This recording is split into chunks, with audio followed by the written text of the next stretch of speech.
What's going on, guys? This is Matthew Justice here with Beaver Creek Woodcraft. I just wanted to make another quick video for you guys. I'm currently in my outdoor workspace, which consists of nothing more than an oak table outside. And I like to use this space when the weather is fair, which is a rare occurrence here in Ohio.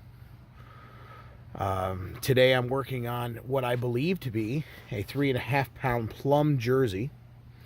And you can tell that it's a plum generally by the round lug. I'm told Council Tool also at one time made a round lug jersey, but I've yet to corroborate that. And to the best of my knowledge, this is just a late model unmarked plum. I've been fitting it with a 32-inch Whiskey River handle. This is one of the things that makes a big deal to me when you're talking about axes, is that Whiskey River is probably one of the best as far as ordering off a line. But like certain brands, certain manufacturers you get, their handles are like baseball bats. And it's something that I've been kind of nitpicky on. You can see here that the neck, where it enters the eye, is always going to be the smallest part of your handle.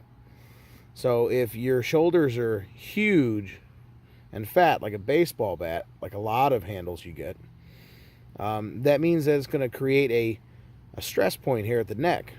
You know, there's no flex. So that's kind of a pet peeve of mine.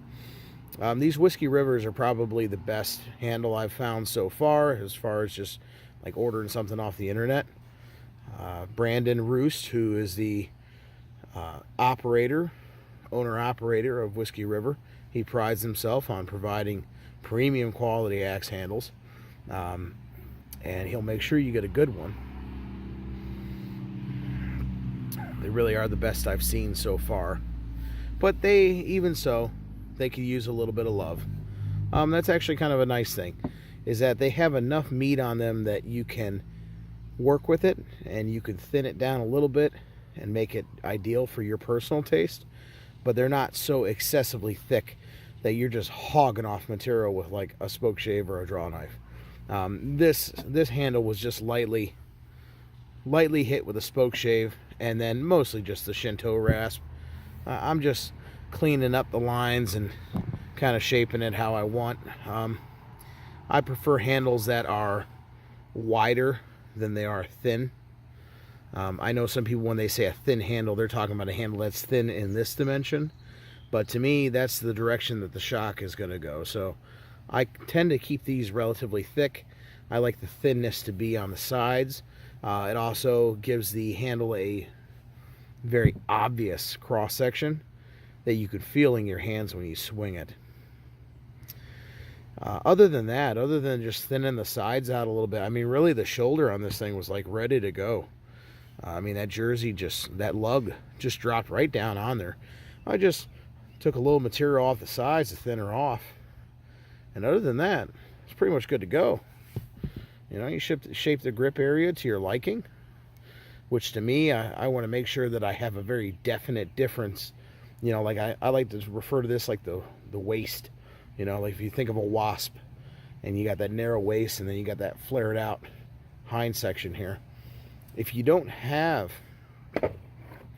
a definite flare, like if you kind of leave this chunky, it never lets your grip close enough on this for this swell here to act as a stop.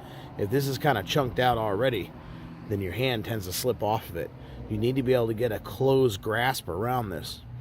And in my experience, I know I have real short little sausage length fingers here, but I want to damn near be able to close my hand around something. That's when things tend to be the most comfortable.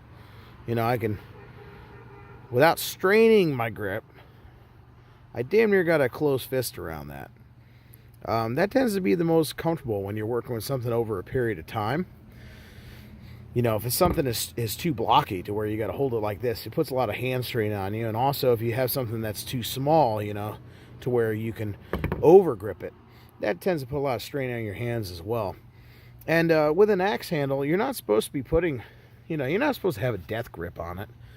If you're going to have a death grip on any spot, it's going to be this grip down here. You know, but really, your hand, like, you know, I'm right-handed. I hold the swell with my left hand, and I guide the head with my right hand. That right hand really isn't like, you know, I don't have a death grip on this axe. I mean, I want it to be comfortable to hold when I have it up here because, you know, obviously being interested in woodcraft, bushcraft, you want to be able to choke up on an axe and use it for fine carving if you have to. And also that's just a comfortable, balanced place to hold the axe when you're carrying it. But that's, you know, that's not super imperative. Mostly you want to be able to have a smooth grip that slides easily through your hands. You know, something that's chunky like a baseball bat really just doesn't do it for me.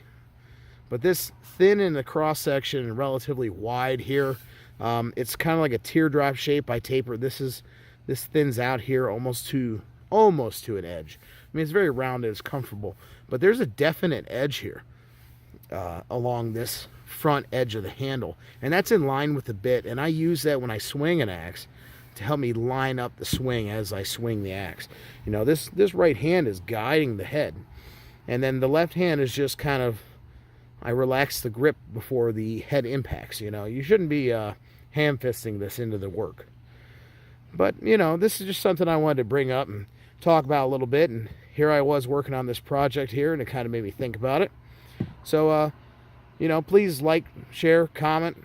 Let me know what you guys think about this. I value your guys' input. You know, everybody kind of talking about this together is how we advance axe in science, as Lane Packwood would say it. So, thanks for tuning in, guys. Have a good one. Bye.